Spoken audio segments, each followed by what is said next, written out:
Hello YouTubers, this is the Noobifier. The ship customizer is great, it's professional looking, fun to play with, and it sets your base loadout easily.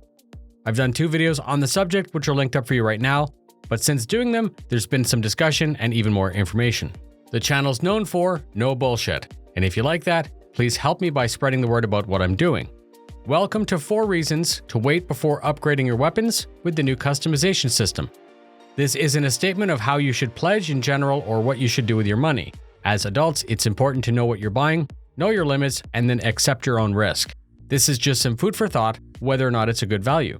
3.5.1 launched the ship customizer for the newly updated 300 series, and once it's working as intended, the plan is to expand this ability across to other ships.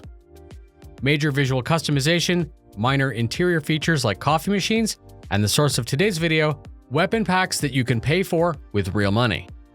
The same thing can be bought in-game, so in no particular order, here are the reasons that I would suggest waiting before committing any of your actual money to weapons upgrades.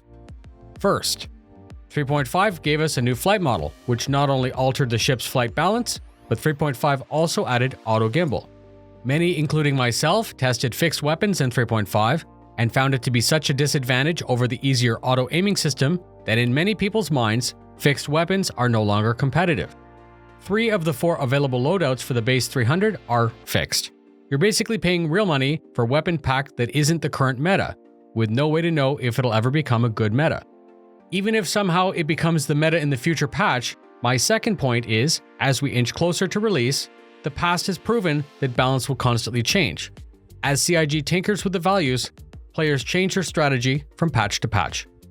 For example, between patch 2.3 and 2.6, the saber mounted with 4 M5As was a deadly loadout. Now it's practically ineffective because of a sloppy pip and misaligned fixed weapons, and if I had paid real money for it, I would have been torqued.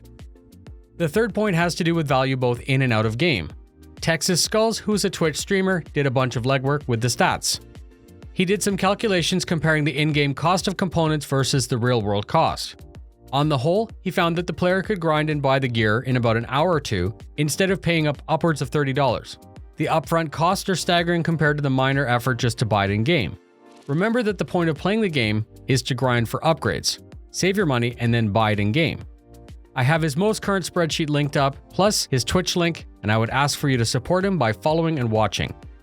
The fourth point actually has to do with the store, the actual website. You can only go up in value, so when you apply an upgrade and you no longer want it, your only option is to melt and buy it fresh.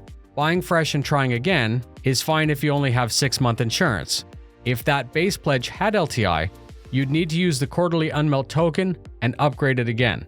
But as I said, the meta changes, the cost is crazy, and you can just grind for it in-game. So as usual, that's it, short and sweet.